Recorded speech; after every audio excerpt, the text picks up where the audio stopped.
واقعہ کربلا تاریخ کا دردناک واقعہ ہے۔ یہ اقتدار کی جنگ نہیں تھی، اقدار کی جنگ تھی۔ دو شخصیتوں کی لڑائی نہیں تھی، دو نظریات کا ٹکراؤ تھا۔ یہ حق اور باطل کا معرکہ تھا۔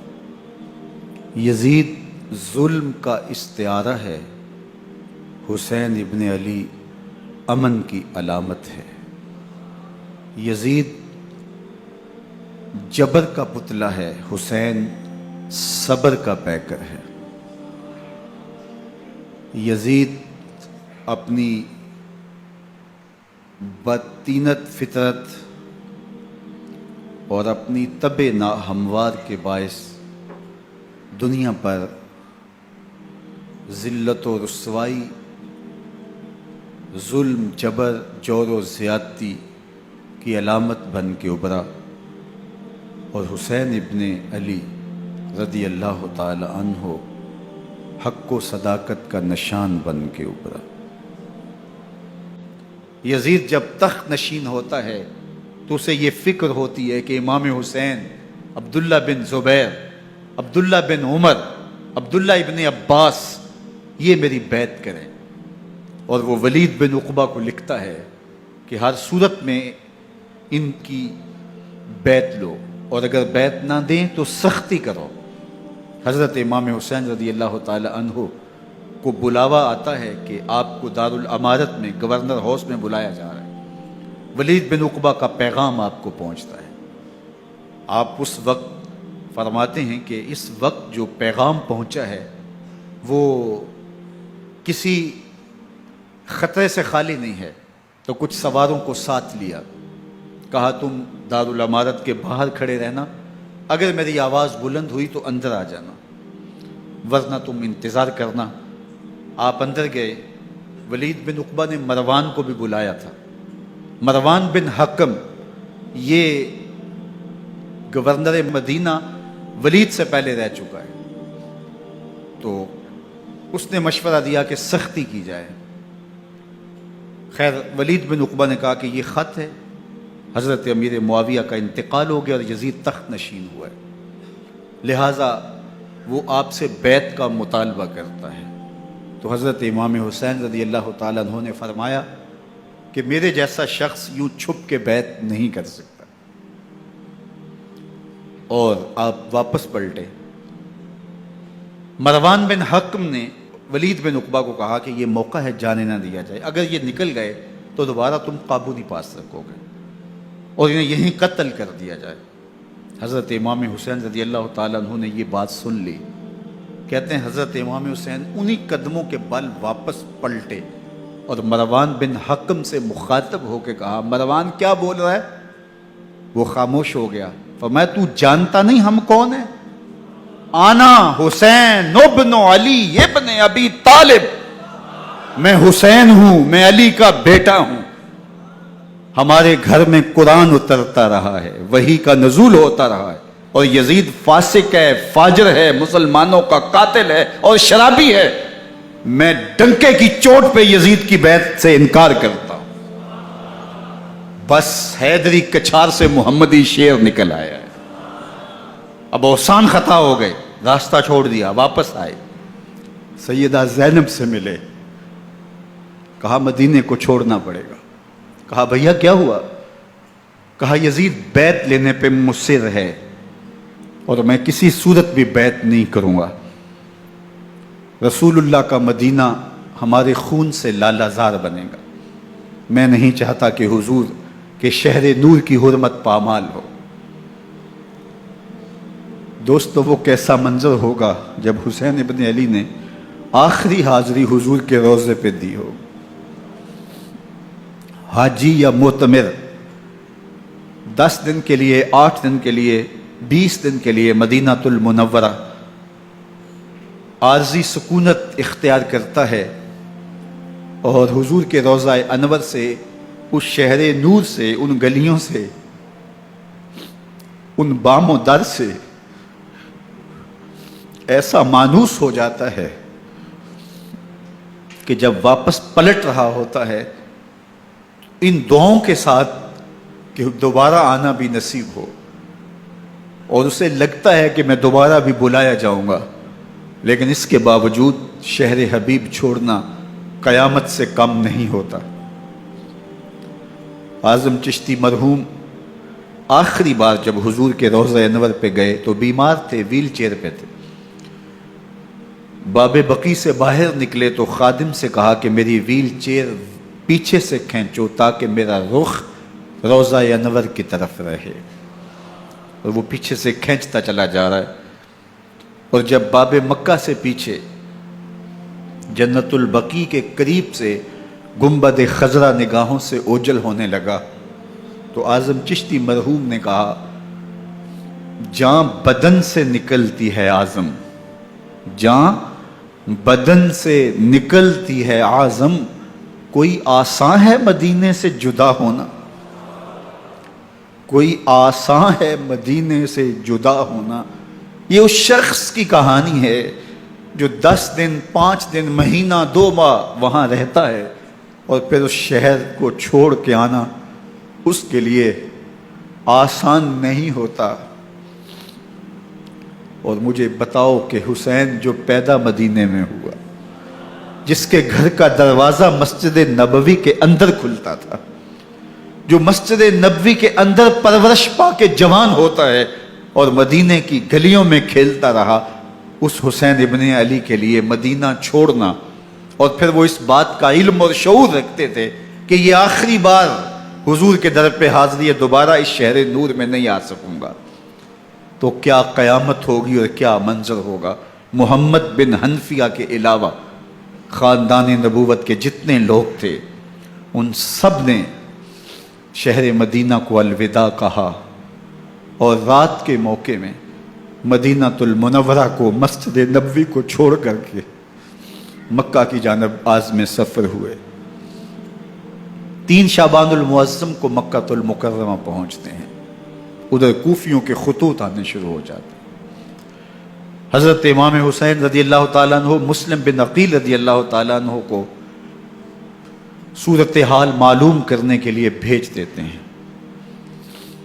40,000 کوفی آپ کے ہاتھ پہ بیعت کر دیتے ہیں۔ ادھر 25 پیدل حج کرنے والے حضرت امام حسین 8 ذی الحج کو احرام باندھتے ہیں، لیکن آپ کو پتہ چلتا ہے کہ حاجیوں کے روپ میں قاتل چھپا دیے گئے، تو آپ اس احرام کو حج کی بجائے عمرے میں بدلتے ہیں اور کوفے کی جانب عازم سفر ہوتے ہیں۔ کائنات والو، ذرا سینے پہ ہاتھ رکھ کے دیکھو کہ یہ کتنا مشکل مرحلہ تھا۔ اس دین کی آبرو کو بچانے کے لیے حضرت امام حسین رضی اللہ تعالیٰ عنہ نے کتنا بڑا قدم اٹھایا۔ آپ کے بہی خواہ، دوست، احباب عبداللہ بن عمر یہ سارے روکتے ہیں، عبداللہ بن عباس کہتے ہیں حضرت نہ جائیے، الکوفی لا یوفی، کوفی کبھی وفا نہیں کرتے، آپ کے والد کو وہاں شہید کیا گیا، لیکن آپ ایک فرض کو نبھانے جا رہے ہیں۔ میرے غم گسارو، میرے مہربانوں، نہ روکو مجھ کو جانے دو، مجھے نانے کے دی کی ڈوبتی کشتی بچانے دو، میں جاتا ہوں کہ دنیا پر وفا کا نام رہ جائے، میں رہوں نہ رہوں پر عظمت اسلام رہ جائے۔ میں نہیں جاتا تو نبی کے گھر کی آن جاتی ہے، میں نہیں جاتا تو نبی کے گھر کی آن جاتی ہے، تمہارا دین جاتا ہے میری غیرت ایمان جاتی ہے۔ حضرت امام حسین یہاں سے چلتے ہیں، ابھی راستے میں ہی پہنچتے ہیں کہ یہ خبر آتی ہے کہ کوفے والوں نے بے وفائی کر دی، حضرت مسلم بن عقیل رضی اللہ تعالیٰ عنہ کو شہید کر دیا گیا، نعمان بن بشیر معزول کر دیے گئے، ابن مرجانہ ابن زیاد وہاں متعین کر دیا گیا جو سخت گیر شخص تھا، اور اس نے لوگوں کو ڈرایا دھمکایا اور کوفے کے لوگوں کے دل بدل گئے اور وہ بیتیں توڑنے لگے۔ وہ منظر مسجد کوفہ کا کتنا دل گداز تھا، جب امام نماز کے لیے کھڑے ہوئے تو 40,000 لوگ آپ کے پیچھے تھا. جب سلام پھیرا اور امام نے دیکھا کہ پیچھے لوگ نہیں ہیں، پھر لوگوں نے اپنے دروازے بھی بند کر لیے.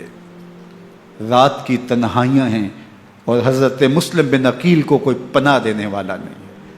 لوگوں نے دروازے بند کر لیے کہ کہیں ہمارے گھر میں نہ آ جائیں اور ہم مشقت اور حکومتی تشدد کا شکار نہ ہوں. کتنا دردناک لمحہ ہے حضرت مسلم بن عقیل رضی اللہ تعالیٰ عنہ پہ. اور پھر حضرت مسلم بن عقیل بے دردی سے شہید کر دیے جاتے ہیں.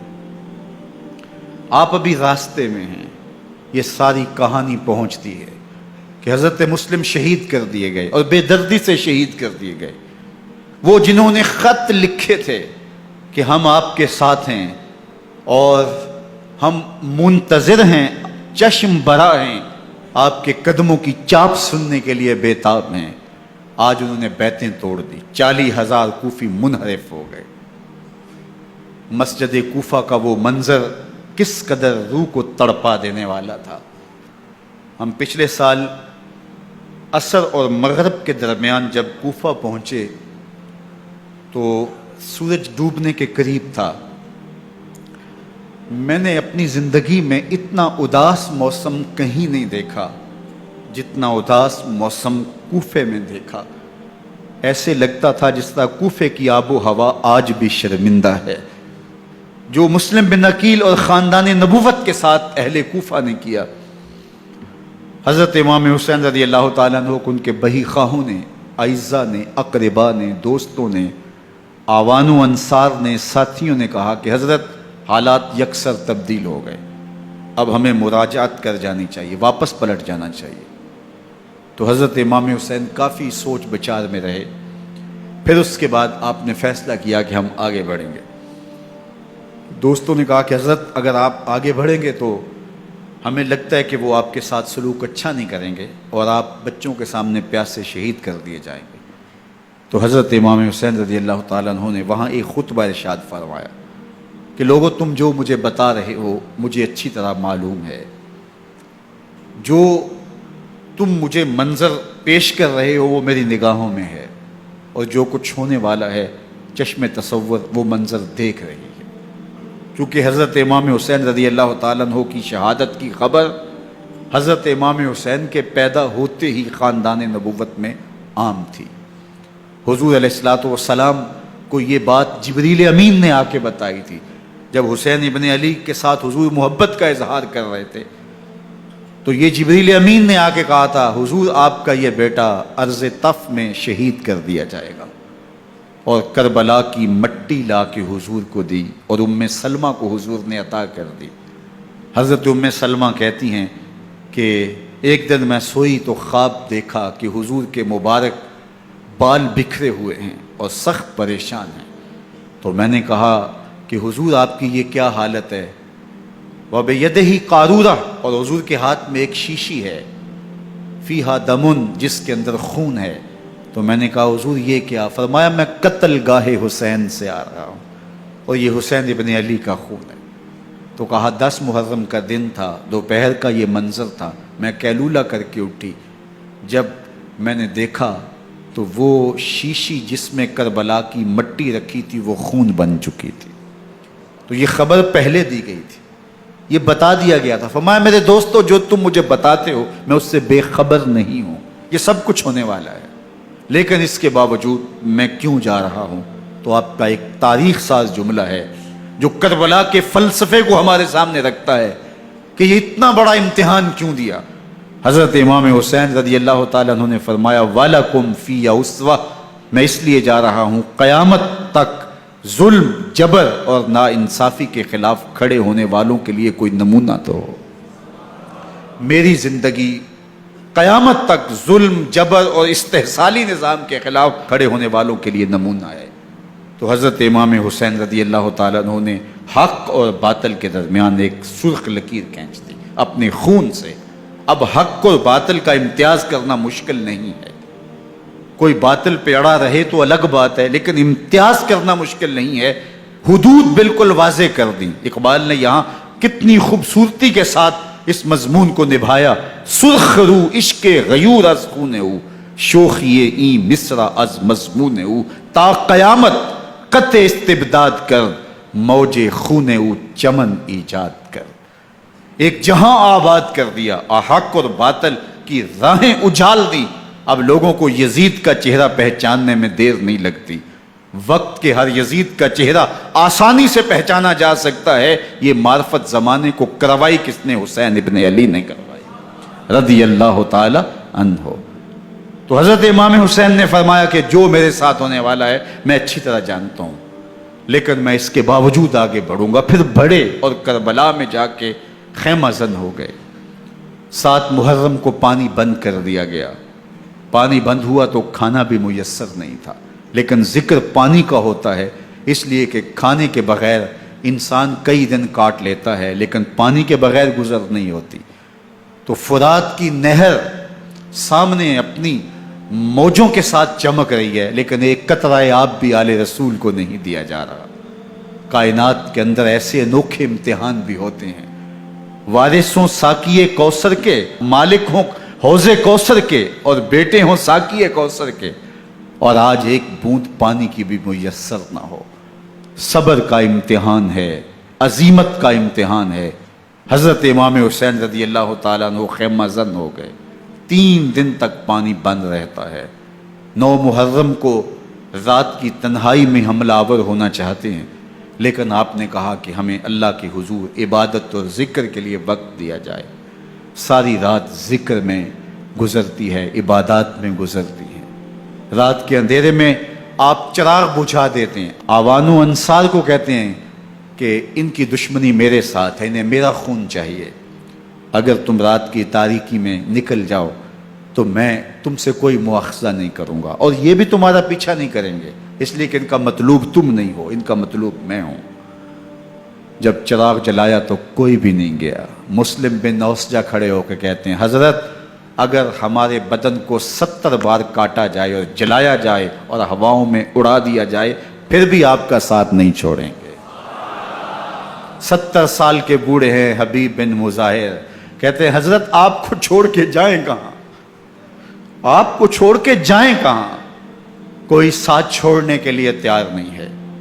پیاس ہے، سخت گرمی ہے، کربلا کا ماحول ہے. 72 افراد اور خاندان کی خواتین میدان کربلا میں خیمہ زن ہیں. دوسری طرف لشکر اعداء اشقیا 22,000 کی تعداد میں مقابلے میں، ایک روایت 30,000 کی ہے. ان صرف 72 پیاسے لوگوں کے لیے اتنے لوگوں کو جمع کرنے کا مقصد خوف زدہ کرنا تھا. شرط ہے کہ یزید کی بیعت کر لیں، محاصرے توڑ دیں گے، پانی دستیاب ہوگا، اعزاز و اکرام سے نوازا جائے گا، خزانوں کے منہ کھول دیے جائیں گے. لیکن حسین ابن علی کہتے تھے سب کچھ لٹ جائے گا، باطل کے ہاتھ پہ ہاتھ نہیں رکھوں گا. اللہ اکبر. اب صبح طلوع ہوتی ہے، عاشور کا دن چڑھتا ہے، سورج اپنی پوری تمازت کے ساتھ گرمی برسا رہا ہے. آج خاندان نبوت کا امتحان زمانے نے دیکھنا ہے. رسول اللہ کا لعاب چوسنے والا اس کے صبر کا آج امتحان ہے. حضور کے کندھوں پہ کھیلنے والے حسین کا آج امتحان ہے. اللہ اکبر. حسین ابن علی تمام حجت کرتے ہیں میں نے تمہارا کچھ نہیں بگاڑا، میں نے کسی کا خون نہیں کیا، میں نے کوئی زیادتی نہیں کی، تم کیوں میرے قتل کے در پہ ہو؟ تم جانتے نہیں میں کون ہوں؟ میں تمہارے نبی کا نواسا ہوں، رسول اللہ صلی اللہ علیہ وآلہ وسلم کے کندھوں پہ کھیلتا رہا ہوں، حضور کا لعاب چوستا رہا ہوں، اور میں بوسہ گاہ رسول صلی اللہ علیہ وآلہ وسلم ہوں. لیکن ان اشقیاء کے دل پر کوئی چیز اثر انداز نہیں ہوتی. ایک ہور ہے، اللہ اس کے دل میں نرمی ڈالتا ہے.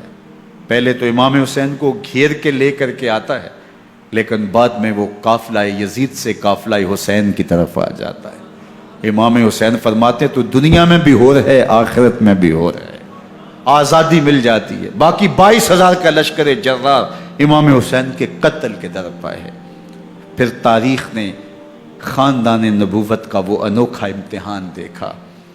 حضرت امام حسین کے بچے بالخصوص خواتین پیاس کی شدت میں حلق خشک ہیں. حضرت سکینہ تڑپ کے اپنے باپ سے کہتی ہیں کہ مجھے 6 ماہ کے لیے اصغر کی پیاس نہیں دیکھی جا رہی. بچے کو ہاتھوں پہ اٹھاتے ہیں اور نہر فرات کے کنارے پہنچ کے فرماتے ہیں اشکیاق سے مخاطب ہو کے، تمہارا معاملہ میرے ساتھ ہے، اس 6 ماہ کے بچے نے تمہارا کچھ نہیں بگاڑا، اور چلو بھر کے اس کا حلق سیراب کرنا چاہتے ہیں۔ ایک 2 شاخہ تیر آتا ہے جو حضرت علی اصغر کے گلے کو چیر دیتا ہے۔ راوی لکھتے ہیں کہ وہ عام تیر نہیں تھا، جانوروں کو شکار کرنے کے لیے جو بڑے تیر ہوتے ہیں وہ 2 شاخہ تیر تھا، وہ گردن کو کاٹ دیتا ہے، خون بہنے لگتا ہے، گردن لٹک جاتی ہے۔ حضرت امام حسین وہ بہتا ہوا خون اپنے چلو میں لیتے ہیں اور آسمان کی طرف اچھال کے کہتے ہیں مالک حسین کی یہ قربانی بھی قبول فرما۔ یہ تماشا لب بام نہیں ہے، بچہ بیمار ہو ڈاکٹر جواب دے دیں، ماں باپ کے ہاتھ پھول جاتے ہیں، زندگی کی سانسیں ابھی چل رہی ہوتی ہیں لیکن ڈاکٹر کہے کہ یہ میرے بس کا روگ نہیں ہے، کہیں اور لے جاؤ، تو زندگی کا لف و نشر غیر مرتب ہو جاتا ہے۔ میں سلام پیش نہ کروں حسین ابن علی کو، 6 ماہ کا علی اصغر ہاتھوں میں دم توڑتا ہے، گردن لٹک جاتی ہے، خون بہ رہا ہے، اب خیموں کی طرف بڑھ رہے ہیں لیکن زبان پہ شکایت نہیں ہے، کہتے ہیں مالک حسین کی یہ قربانی قبول کر لے۔ اب خیموں کی طرف آنا، شہر بانو، ام رباب، سیدہ زینب، حضرت سکینہ سلام اللہ علیہا کا سامنا کوئی آسان کام نہیں تھا، لیکن حسین ابن علی آتے ہیں، شہزادے کو یہاں خیموں کے قریب رکھ کے کہتے ہیں کہ یہ حوض کوثر سے سیراب ہو گیا ہے۔ اللہ اکبر، کوہرام مچ جاتا ہے خیموں کے اندر، کیا منظر ہوگا اور ان کو کن الفاظ کے پیرائے میں ڈھال کر کے ان کیفیات کو بیان کیا جا سکتا ہے جو اہل بیت کے خیموں کے اندر علی اصغر کی شہادت کے بعد کا منظر رقم ہو رہا ہوگا۔ اللہ اکبر، ادھر اشکیا آوازیں دے رہے ہیں، مبارزت کے لیے پکار رہے ہیں۔ زمانے نے پھر وہ منظر بھی دیکھا کہ جوان بیٹے کو 18 سال کی کمائی حضرت امام حسین میدان عمل میں بھیج رہے ہیں، وہ علی اکبر جو حسین کا نور نظر ہے، آنکھوں کا قرار ہے، دل کی تسکین ہے۔ اور پھر حضرت علی اکبر جب گھوڑے کی زین سے فرش زمین پہ گرتے ہیں تو باپ کو آواز دیتے ہیں، اور حضرت امام حسین جو ہے وہ آگے جا کے بیٹے کی لاش اٹھاتے ہیں۔ اللہ اکبر، 18 سال کے بیٹے کی لاش کو کندھوں پہ اٹھا کے خیموں تک لاتے ہیں اور ہاتھ پھیلا کے کہتے ہیں مالک حسین کی یہ قربانی بھی قبول فرما۔ کبھی قاسم بن حسن کی لاش اٹھا کے لاتے ہیں، کبھی اون و محمد کی لاشیں اٹھا کے لاتے ہیں، بھتیجوں کی، بھانجوں کی، بھائی عباس کے کٹے ہوئے بازو اور زخموں سے چھدا ہوا لاشا۔ کیا کیا قیامتیں تھیں جو اس کربلا کے ایک میدان کے اندر نہیں توڑی گئیں۔ حضرت امام حسین پر دکھ پہ دکھ، تکلیفوں پہ تکلیفیں، اب 71 لاشیں اٹھا کے خیموں تک پہنچا چکے، اور ادھر مبارزت کی دعوت دی جا رہی، آؤ میدان عمل میں آؤ، اب دیر کیوں کر رہے ہو۔ رسول اللہ کا حرم، رسول اللہ کی شہزادیاں جو نازوں میں پلی تھیں، وہ کلیاں جو شبنم کا بوجھ بھی گوارا نہیں کر سکتی تھی، آج مصیبتوں کے پہاڑ ٹوٹ گئے۔ حضرت امام حسین کبھی شہربانوں کو، کبھی ام رباب کو دلاسا دیتے ہیں، کبھی حضرت زینب کو کہتے ہیں۔ حضرت زینب کربلا کے اس میدان کے اندر بڑے حوصلے کے ساتھ اپنے بھائی کے ساتھ کھڑی رہی، اپنے 2 بیٹے راہ خدا میں پیش کیے، ان کی لاشیں وصول کی، لیکن زینب جس جرأت کے ساتھ، جس پامردی کے ساتھ اس سارے منظر کو حوصلے کے ساتھ سہتی رہی، وہ یقیناً حوصلہ سیدہ زینب سلام اللہ علیہا کا ہی ہے، لیکن یہ وہ منظر تھا کہ زینب کا دل بھی ڈول گیا جب حسین ابن علی گھوڑے پہ بیٹھنے لگے اور ان کو گھوڑے میں بٹھانے والا کوئی نہیں تھا، اور جو بھی سوار جاتا پھر واپس اس کی لاش ہی آتی اور حسین ابن علی لے کے آتے۔ آج حسین ابن علی جا رہے ہیں، زندگی کا سارا سرمایہ لٹ رہا ہے، حضرت زینب سلام اللہ علیہا سنبھل نہیں رہی۔ حضرت امام رضی اللہ تعالیٰ عنہ اٹھے اور آپ نے حضرت زینب کو صبر کی تلقین کی اور کہا کہ صبر ہی بہترین ذریعہ ہے اور اللہ کی قربت کا ایک بہترین سبب ہے، اور ان کو صبر کی تلقین کرتے ہوئے فرمایا کہ میرے بعد تم نے اس ذمہ داری کو سنبھالنا ہے اور ان مخدرات اسلام کی، ان شہزادیوں کے پردے کی تم نے حفاظت کرنی ہے۔ اور پھر گھوڑے کی زین کس کے امام حسین لشکر اشقیاء کی طرف بڑھتے ہیں۔ اب خیموں سے سسکیوں کی آواز آ رہی ہے، ان کا سردار، ان کا تاجدار آج سب کو چھوڑ کے کربلا کے میدان کی طرف بڑھ رہا ہے۔ جرم کیا کیا، قصور کیا کیا، اس نے کیا زیادتی کی کہ آج نیزوں اور انیوں کے مقابلے میں 22,000 کا لشکر حضرت امام حسین پہ ٹوٹ پڑتا ہے۔ آپ پھر اتمام حجت کرتے ہیں، میں نے کسی کو قتل نہیں کیا، خون ناحق نہیں بہایا، میرے خون کے درپے کیوں ہو، اپنی آخرت کیوں برباد کرتے ہو؟ تم جانتے نہیں میں کون ہوں، میں تمہارے نبی کا نواسا ہوں۔ لیکن ابن زیاد کہتا ہے مقابلے میں آؤ۔ پھر حضرت امام حسین رضی اللہ تعالیٰ عنہ مقابلے میں آتے ہیں، اور جب گھوڑے کو ایڑ لگا کے دشمن اشقیاء پہ ٹوٹتے ہیں تو پھر ایسا منظر ہوتا ہے کہ وہ بھیڑ بکریوں کی طرح آگے بھاگتے ہیں۔ 71 زخم کلیجے پہ لیے شجاعت کا یہ پیکر جب میدان میں آتا ہے، آواز آتی ہے یہ کون ذی وقار ہے، بلا کا شاہ سوار ہے، لباس ہے پھٹا ہوا، غبار سے اٹا ہوا، تمام جسم نازنی چدا ہوا کٹا ہوا، یہ نبی کا نور عین ہے، یہ بال یقین حسین ہے، یہ حسین ابن علی ہے رضی اللہ تعالیٰ عنہ۔ پھر چاند بادلوں میں گھر جاتا ہے، شامی ہنڈے تیر برساتے ہیں، تلواروں سے آپ کے بدن پر ضربیں لگاتے ہیں اور نیزوں سے آپ کے بدن کو پرو دیتے ہیں۔ جب آپ کا پیراہن بعد میں اتارا گیا تو آپ کے پیراہن میں 122 سوراخ تیروں کے تھے، 33 زخم تلواروں کے اور 34 گھاؤ نیزوں کے تھے۔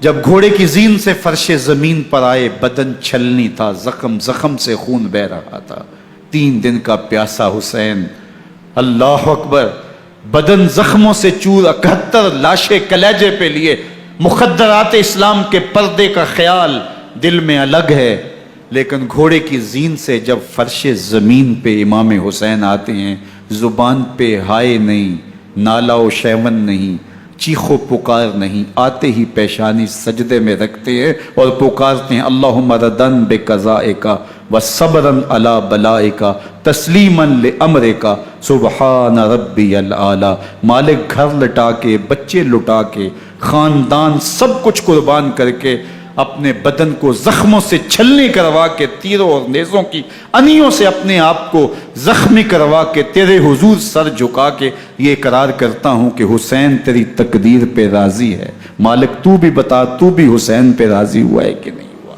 آواز آ رہی ہے اس پیاسے پر علی شیر خدا کو ناز ہے، اس نواسے پر محمد مصطفیٰ کو ناز ہے، اوروں نے بھی سجدے کیے پر اس کا عجب انداز ہے، اس نے وہ سجدہ کیا جس پر خدا کو ناز۔ حسین ابن علی رضی اللہ تعالیٰ عنہ کا سر انور دستے قاتل نے تب کاٹا جب وہ سجدے میں جھکا ہوا تھا۔ یزید نے کہا میں بیعت لوں گا، امام حسین نے کہا کبھی بھی نہیں دوں گا، یہ سر کٹ سکتا ہے جھک نہیں سکتا۔ سر کاٹ کے نیزے کی نوک پہ چڑھا دیا گیا، اور یہ اس بات کا اعلان تھا کہ ہم جیت گئے اور حسینی ہار گئے، اور لشکر یزید میں غوغا مچ گیا، نقارے بجنے لگے کہ ہم جیت گئے، دیکھو امام حسین شہید کر دیے گئے، اور سر کاٹ کے نیزے کی نوک پہ چڑھایا گیا۔ لیکن لشکر یزید سے ہی آواز آئی یہ کیسا سر ہے جو کٹ کے بھی سر بلندی ہے، کٹ گیا ہے پھر بھی اونچا ہے، اللہ اکبر، یہ سر سجدے میں کٹا ہے، رب کے حضور عبادت کی حالت میں کٹا ہے، حسین آج بھی سجدے میں ہے، اللہ اکبر، حسین آج بھی سجدے میں ہے، بلکہ کٹے ہوئے سر کا رخ زمین کی جانب تھا اور کٹی گردن آسمان کی طرف، یوں نیزے پہ پرویا گیا، اللہ اکبر۔ ایک شاعر نے نقشہ کھینچا باں کے سر نیزے پہ اور سوئے زمیں ہے روح، یعنی سجدہ ثانی کی ہے آرزو۔ رکعت کے 2 سجدے ہوتے ہیں، ابھی ایک سجدہ ہوا تھا کہ دست قاتل نے سر کاٹ دیا، کہا حسین کی پیشانی میں دوسرے سجدے کی تمنا مچل رہی ہے۔ یہ تھا حسین ابن علی کا سجدہ، ساری زندگی رب کے حضور سجدہ قضا نہیں ہونے دیا۔ آج پانی نہیں ہے، اللہ اکبر، آج تیمم کر لیتے ہیں، آج اپنے خون کو اوڑھ کر کے حسین نے اپنی پیشانی اپنے مالک کے حضور جھکا کر کے عظیمت کی وہ انوکھی داستان رقم کر دی کہ صدیاں گزرنے کے باوجود بھی ان کی یادوں کے چراغ روشن ہیں۔ جب حضرت امام حسین اور دوسرے آیان و انصار کو شہید کر دیا گیا تو ان کے سر نیزوں کی نوک پہ چڑھا دیے گئے۔ حضرت امام حسین کا کٹا ہوا سر اور باقی 71 افراد کے کٹے ہوئے سر نیزوں کی نوک پہ، اور 10 سواروں کو ابن سعد نے کہا کہ ان کو رون دو، اور گھوڑوں کی ٹاپوں تلے حضرت امام حسین رضی اللہ تعالیٰ عنہ اور ان کے آوان و انصار کو جو ہے وہ روندا گیا، حتیٰ کہ ان کی استخوان مبارک، ان کی ہڈیاں بھی چور چور ہو گئیں۔ روننے سے قبل ان کا لباس اتار لیا، ان کے کپڑے اتار لیے گئے۔ اللہ اکبر، کیسی دردناک گھڑیاں تھیں۔ یزید کا صرف یہی بد کرداری کا مرحلہ نہیں تھا، اس کربلا کے صحرا کے اندر یزید نے جس طرح امام حسین رضی اللہ تعالیٰ عنہ کو شہید کیا اور حضرت امام حسین کے خاندان کو شہید کیا، جب مدینہ المنورہ پر یزید نے مسلم بن عقبہ کو مقرر کیا، جس کو بزرگوں نے مصرب بن عقبہ کہا ہے، تو اس کو کہا 3 دن تک مدینے کا حرم تمہارے لیے حلال ہوگا، جو چاہو تم کرنا، اور شامی فوجوں کو اجازت ہوگی۔ تو وہاں بھی انہوں نے 10,000 تابعین اور 700 صحابہ کو شہید کیا۔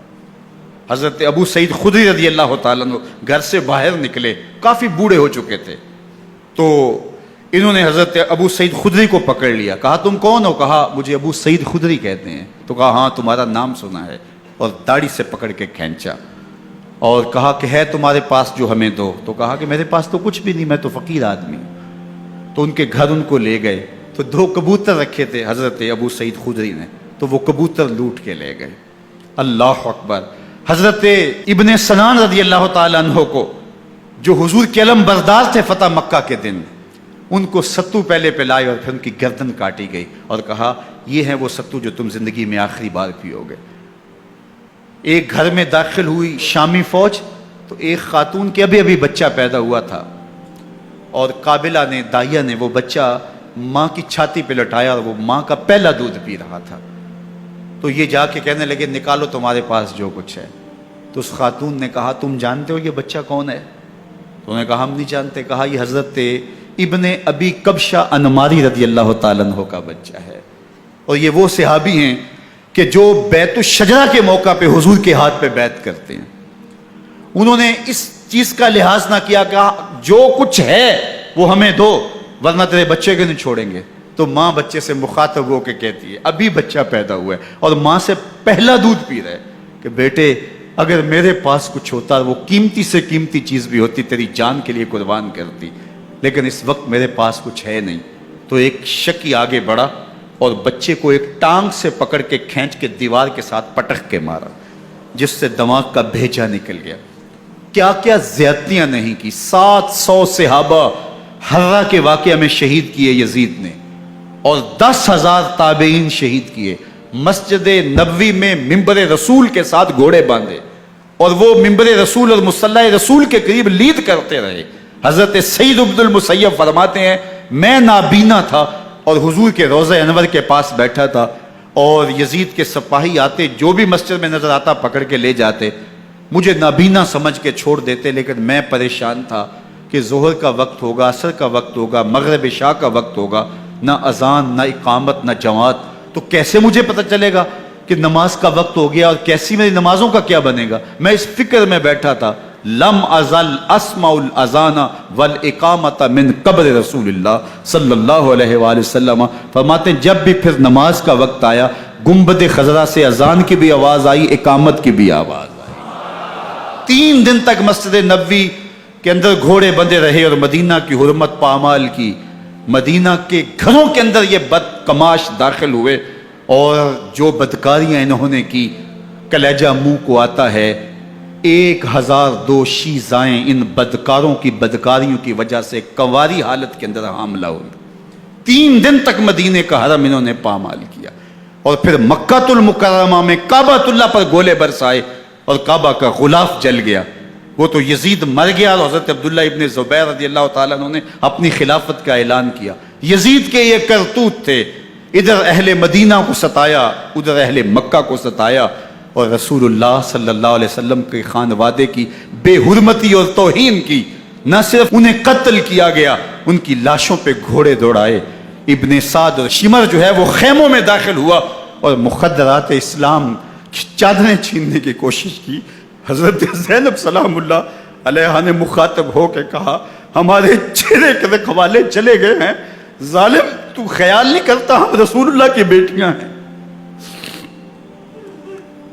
حضرت شہربانو، حضرت زین العابدین اور حضرت زینب سلام اللہ علیہم، ان تینوں کو ایک اونٹ پہ باندھا گیا، اور باقی اونٹوں پہ باقی سادات کو، حضور کی شہزادیوں کو باندھا گیا، رسیوں میں جکڑا گیا، اور اونٹوں پہ باندھ کر کے کوفے کی جانب آگے آگے شہیدوں کے سر چل رہے ہیں، اور پیچھے یہ قافلہ چل رہا ہے۔ اور جب یہ قافلہ وہاں سے گزرا جہاں لاشیں پڑی تھیں، امام زین العابدین 14 سال کے تھے اور بیمار تھے، اور ان کا حوصلہ نہ ہوا، وہاں غشی ان کے اوپر آنے لگی، اور وہ منظر ابن کثیر نے، باقی لوگوں سب نے لکھا ہے کہ پھر جب ان کی یہ حالت ہوئی تو پھر سیدہ زینب سلام اللہ علیہ، جنہوں نے ابھی تک بڑے حوصلے کے ساتھ ساری مشکلات کا مقابلہ کیا تھا، اب ان کے بندھن ٹوٹ گئے اور آنکھوں سے آنسو بہنے لگے، اور سیدہ زینب تھے امام حسین رضی اللہ تعالیٰ عنہ کی لاش پہ کھڑے ہو کے، اور وہ روندی ہوئی لاش، ٹوٹی ہوئی ہڈیاں، اور وہ پریشان بدن، کٹا ہوا سر نیزے کی نوک پہ، اور لاش یہ پڑی ہے، تو حضرت سیدہ زینب نے مدینے کی طرف منہ کر کے جو ہے وہ حضور سے فریاد کی، یا محمد آہو، یا محمد آہو، ھذا حسین بالآراء مزمل بالدماء، یا محمد آہو بناتوں کا سبایا۔ رسول اللہ، اے پیارے آقا، یا جدہ ہو، اے ہمارے نانا محترم، یہ دیکھیے آپ کا حسین پڑا ہوا ہے، بدن سے کپڑے اتار لیے گئے، خاک ہوائیں اڑا رہی ہیں، اور اس کے اوپر چادر جو ہے وہ مٹی کی پڑ گئی ہے، حضور آپ کی اولاد کاٹ دی گئی، اور پھر کہا بناتوں کا سبایا، حضور دیکھیے آپ کی بیٹیوں کے ہاتھ باندھ دیے گئے ہیں، اونٹوں پہ کس دیا گیا ہے، سر شہیدہ آگے آگے چل رہے ہیں، اور حضرت سیدنا امام حسین کا آگے آگے سر ہے۔ راستے کے اندر ایک جگہ آئی، رات گزری اور ان کو اتارا گیا۔ رات کا موقع تھا، ایک خاتون آئی اور اس نے کوئی کھانا پیش کیا ان کو، اور کہا کہ میں کسی زمانے میں حضرت سیدہ فاطمہ تو زہرا کی نوکری کیا کرتی تھی، ان کی لونڈی تھی، ان کی کنیز تھی، اور آج مجھے پتہ چلا کہ آپ لوگ گزر رہے ہیں، تو میں نے کہا کہ میں اپنی مخدومہ کے خاندان کی خدمت کروں۔ اور پھر اس نے کہا کہ اس وقت سیدہ کی گود میں ایک 6-7 ماہ کی بچی تھی جس کو زینب کہا کرتے تھے، تو سیدہ زینب نے کہا کہ اماں اگر پہچانتی ہو تو وہ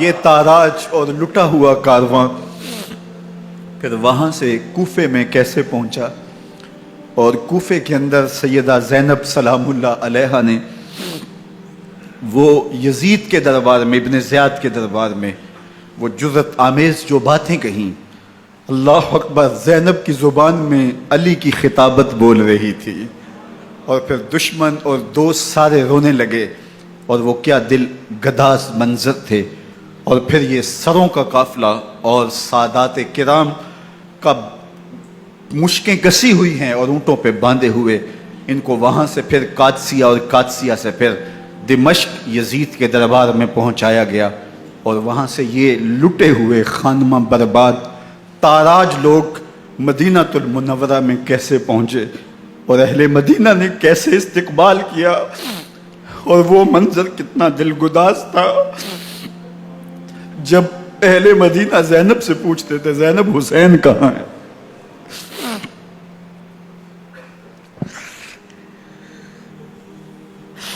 بے مروت بے وفا تیرا بھی کیا افسانہ ہے، جس نے اپنی ہی شمع کو گل کیا تو وہ پروانہ ہے، اپنے پیغمبر کے شہزادوں کو اور اپنے پیغمبر کی شہزادیوں کو جو دکھ اس امت نے دیے، یہ کائنات کی ایک انوکھی داستان ہے۔ اللہ ہمیں اسوہ شبیری پہ عمل کی توفیق عطا کرے اور ان کے نقوش پاک کی برکتیں دے، اہل بیت کی محبت ہماری روحوں میں جذب کر دے، اور جس عظیمت کے ساتھ، جس حوصلے کے ساتھ انہوں نے دکھوں کو جھیلا، جو دہکتی آگ کے شعلوں پہ سویا وہ حسین، جو جواں بیٹے کی میت پر نہ رویا وہ حسین، جس نے سب کچھ کھو کے کچھ نہ کھویا وہ حسین، مرتبہ اسلام کا جس نے دوبالا کر دیا، خون نے جس کے دو عالم میں اجالا کر دیا، جو کہ سوزے غم کو سانچے میں خوشی کے ڈھال کے، مسکرایا موت کی آنکھوں میں آنکھیں ڈال کے۔ اے حسین ابن علی تم پر سلام، نازش آل نبی تم پر سلام۔